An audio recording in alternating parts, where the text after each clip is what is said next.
What is up, guys? It's Michael Tanner from AbsolutelyArbitrary, and right now you're watching a little bit of Headquarters on Firing Range. And a few reasons why this game was pretty fun was, one, this was the first game that I used C4 instead of a Claymore, so I'll talk a little bit about that a little later. Secondly, because I got a good amount of kills, and I did, I got 11 dies, but that, it happens. People start to camp when other teams start to do well, and then you just kind of get into that trap where you just walk around a corner and just bang, you're dead. And so, that's not always fun. And another reason why I like this game so much is because of quad. That's right, I got a quad, and it's the first time I think I got a quad with a gun. Not one bullet killed all four of them, it was more like a quad feed, but nonetheless, it was pretty amazing in my book. But not only because I got a quad, but the fact that I got it after I had already gotten like 12 to 16 kills in a row, almost right after each other, and it was just like, I was having such a great game sitting in the middle of the map. How often can you sit in the middle of firing range and completely dominate the entire map? Well, yeah, I did it because I had a lot of blackbirds up, and I was really fortunate to have another dude on my team that was doing really well as well. So, that worked in my favor. But the main thing I want to talk about to you guys today is Gears of War 3, because it is coming out in less than 4 hours from right now, and I'm getting it at the midnight release, which is pretty sweet. My mom is pretty chill and pretty cool about doing this. Generally, she goes and just picks it up after, because my dad happens to work Monday nights right next to GameStop. So what happens is when they're done there, she'll just head over there, grab the game, and come back home and whatnot. And most of the time, I don't, I'll pick the game up at midnight, but I don't usually skip school. But this time around, it's Gears of War 3. Tomorrow, I don't have, I have nothing for classes tomorrow, so I'm just going to stay home and play Gears of War all night long until I beat it, and end this playthrough with my brother, and I'll be doing a let's play of that, unless things start to go downhill with that, in which case I'll just end up just playing the campaign and doing a let's play later on, probably when I do the harder difficulty. Because what I tend to do, especially with Gears of War, is, one, it's kind of a tradition to play with my brother. We've been doing it since the first Gears of War. We've always been doing a dual campaign playthrough. So definitely got to play with him, even though I think it's 4 players for the campaign this time around. But regardless, I'm going to be doing it with just him, and it's probably going to be split screen if we do the dual let's play, which is, it's not something that I tend to do often because I don't like the fact of the split screen aspect of things. But I probably won't mind this time. I would love to just get a full length let's play out on my channel, and I've tried before, and things have kind of gone on downhill, and my brother doesn't exactly talk as much because he's not as comfortable, I would say, on camera and the microphone or whatnot. And just, knowing that you're being recorded, he's not as comfortable. So the dual let's play might not be as entertaining as I'd like it for it to be, but that's alright. I can look past that. It's not a big deal. I enjoy playing through with him, and, and I feel like as long as he's getting into the game, he'll be... Because the problem he said was he's not vocal when he plays video games, which is a filthy lie.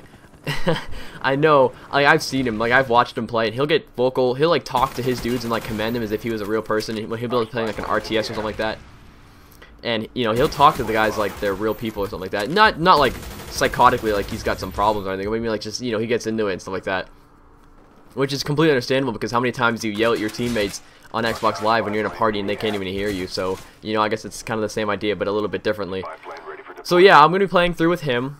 And then I'll probably end up, I'll play through from like 12:30, estimate when I'm gonna be home. 12:30 to 6, maybe 7 is when the playthrough I'm looking through. I'm not exactly sure how the campaign goes, but I'm roughly, shooters these days go for about 6-hour campaigns, so that's probably that. And then I'll fall asleep for a while, and then I'll hop right back on and get some either horde mode or multiplayer mode, and just record constantly and throw up a ton of content. But I don't want to oversaturate you guys. The let's play, I'm only doing 1 gameplay a day.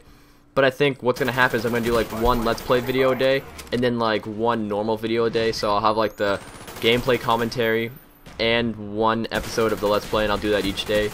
So even the days that I don't have the commentaries up, commentaries much like this one, I'll still have the let's play done, because that's all recorded in 1 sit through. So I have that footage and I have the audio, so I don't have to sit down and actually talk to you guys. And it's weird because before I would have to take a lot of segments when I talk, but right now I'm about 4.5 minutes long and I haven't messed up once. And so I'm not even sure if that I'm actually just considering the fact that I don't feel like messing up to the point where I would want to restart any of this, or any point of this, restart a section of this. So I think I'm just going to go with it, and whatever happens, happens, because in the long run, the longer I can talk without messing up or restarting, the more it's going to help me.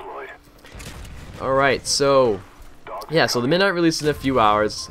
Going into that, I haven't really decide if I want to actually go to the midnight release or not, because I do live in a remotely small town in comparison to a lot of the bigger cities, so the midnight release thing is not really anything special. I don't really know what GameStop is doing for the midnight release. In my mind, it's just a bunch of, you know, nerdy dudes who are sitting in a line for 3 hours, and then they get their games when they could easily just show up at midnight and do the same thing, which is usually what my mom does anyways, which I think is really cool. Props to her, because a lot of people's parents don't even care that they play video games, and that my mom actually does play her own set of video games. Like, she plays like Civilization, World of Warcraft, Bejeweled. She's a beast at Bejeweled, don't even mess with her.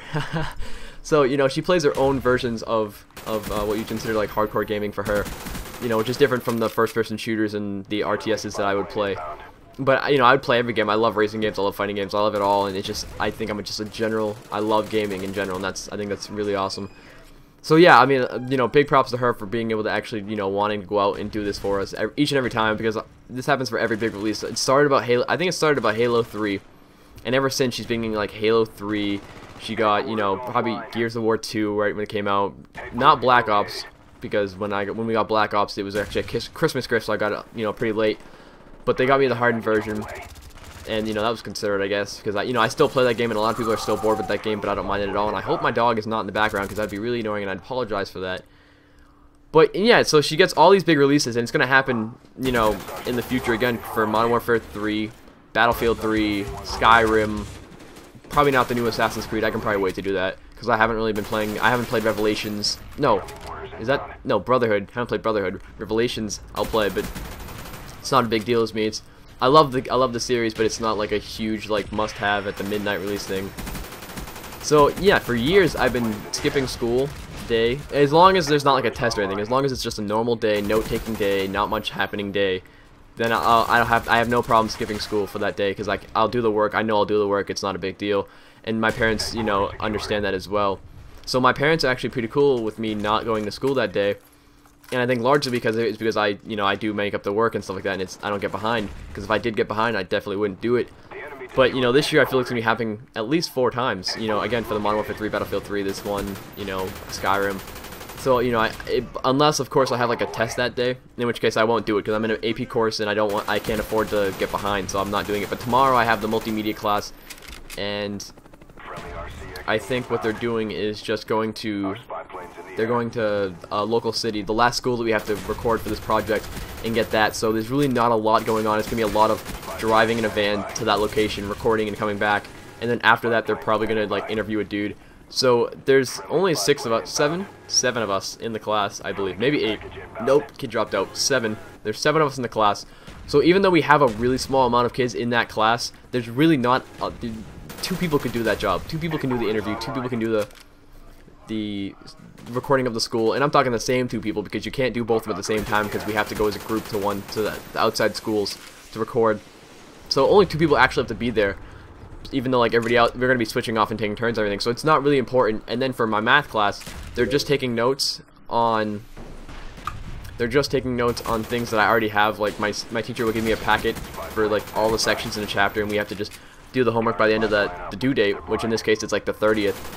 And I already have the math book, and what she does is she teaches from the examples in the math book, so it's really not a big problem for me to just look in the math book and learn what she's about to teach, and then I can go to her and study all Wednesday, and get a recap if I need that, if I feel a little lost from that. But I don't think it's going to be a problem for me. You know, I'm usually pretty good about self-teaching myself. I've been doing it for years, and especially in her class I've been doing it because, you know, sometimes she just doesn't put things as clearly as I might be able to do reading the book. And another thing I want to talk to you about, and I guess it's a long ways away from when I actually planned to talk about this. I've been flying, the conversation's been crazy, it's like 9 minutes already. But the fact that I've been using C4 in this, because usually I use a Claymore, and what I'll do is oftentimes I'll like fire off a round, and then I'll run around a corner, place a Claymore, and sit there and wait for like 2 seconds, and the guy will run right by and kill himself, which is awesome. I do that all the time. I love the moment when you place a Claymore and someone walks by and it kills them right, like, you don't have to wait or anything. Like, that is really awesome. And so I haven't been using the Claymore at all this round, and I've been using the C4 because in a lot of commentaries I'll see a lot of dudes replacing the Claymore or the motion sensor or whatever they're using for the C4, and the reason why they do this is because it's essentially like 2 more Semtexes. You know, I see Grizz doing it, I see just a whole bunch of guys doing it, and of course I haven't sniped one out of the air yet. I'll I might try that in the AI, the botting, but you know, I feel like that'd be really hard to do. But essentially, it's like 2 added C4s. I mean, 2 added Semtexes, my bad. So, I mean, if you notice in a couple of things, I'll throw smoke, and then, of course, the enemy's thinking like, oh, there's no gunfire, so I can run right through here, and then I just throw a C4 over the thing, over the netting, and then, boom, get 1 kill, throw another C4, boom, another kill, and it's just like, easy kills. I'm really liking the C4 a lot. I think I'll keep the Claymore for things like Search and Destroy, or, you know, of that matter, with a set point that they have to go to, because if I die, the Claymore doesn't disappear, as well as, you know, the C4 will disappear. So having that backup is always a great thing. And I'm pretty sure this is about the end of the game, so I do want to thank you for watching this video. Rate, subscribe, comment, and just let me know what you think of the video. But yes, I will be getting Gears of War in about 3.5 hours. I'll be doing a Let's Play with my brother. The first episode should be uploaded tomorrow. I'll have gameplay, I'll have Horde, I'll have all this souped up Gears of War 3 stuff, because I'm stoked to have it, and I'm stoked to produce stuff for it. You know, and I haven't been to a midnight release. Actually, my mom usually does it, but I might be going this time, and if I do, I'll let you guys know. But thanks for watching, guys, and have a good night.